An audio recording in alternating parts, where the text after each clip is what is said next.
I love the acronym KISS, keep it simple, stupid.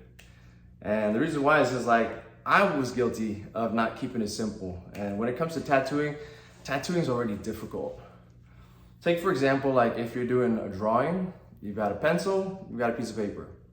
That doesn't really change much. Even if you change your pencil type, there's not much variables going on there.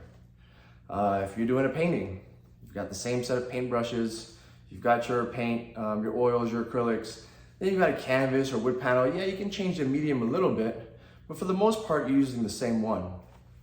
Tattooing may seem similar, but it's completely different for the fact that you're working with human skin. The skin type is gonna vary from here to here. It's gonna change as you get to the armpit or to the ditch or to the wrist, even onto the back side of the hand. All those textures of the skin is different, and that's just on one person. Every type of person that you're gonna tattoo is gonna have a different type of skin, so you're gonna have a different reaction when you put needle to skin. So mixing that variable alone, along with the latest and greatest darkest inks or the brightest colors, it's confusing. The best and the sharpest needles, it's confusing. This new machine that has this stroke and that battery, and we're fucking ourselves over by looking at all these different points. Again, I am very guilty of this.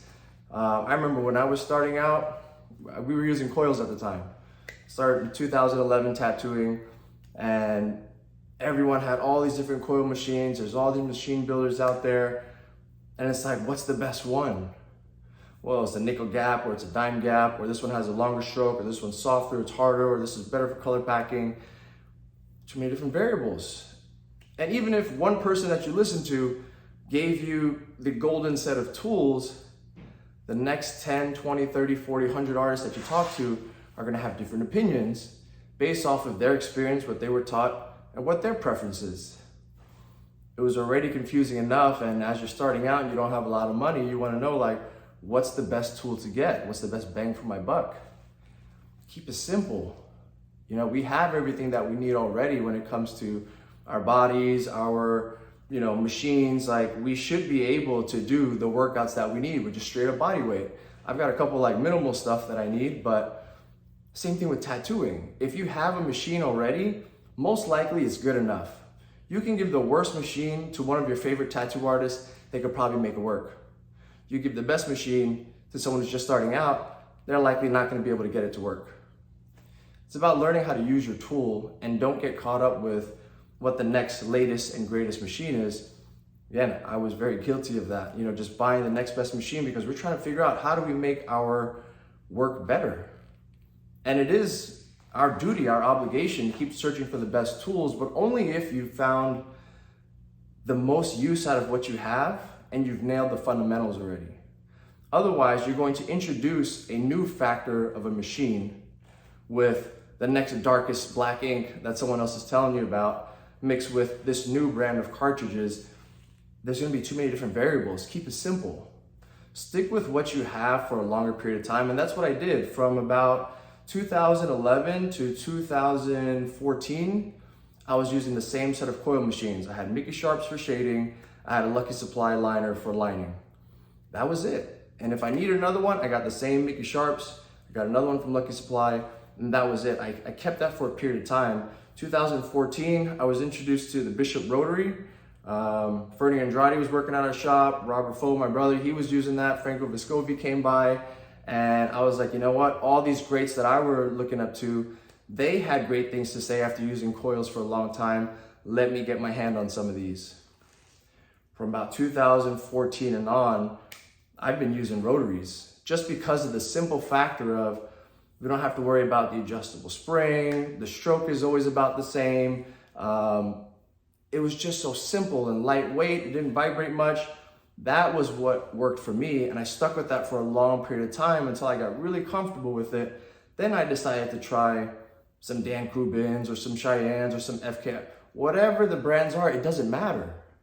It's about what you have at that time and really spending a long period of time with that equipment. Same thing with ink.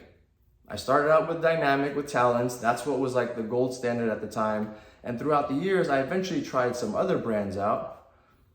didn't really matter. Like, it's all about how you use that contrast within that range of black. So even if one black isn't the darkest, as long as you have your skin tones and your light grays, your mid grays, and your dark grays, you'll be able to get an illusion that there's a lightness and a darkness to a type of ink that you have.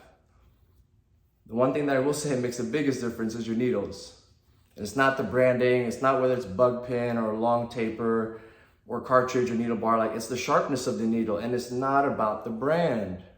It's not even about the photos that they put close up of the needles. Like, you really have to buy boxes of needles from different brands and different distributors to see like if it really is as sharp as they claim it to be. You got to get an eye loop and look through it.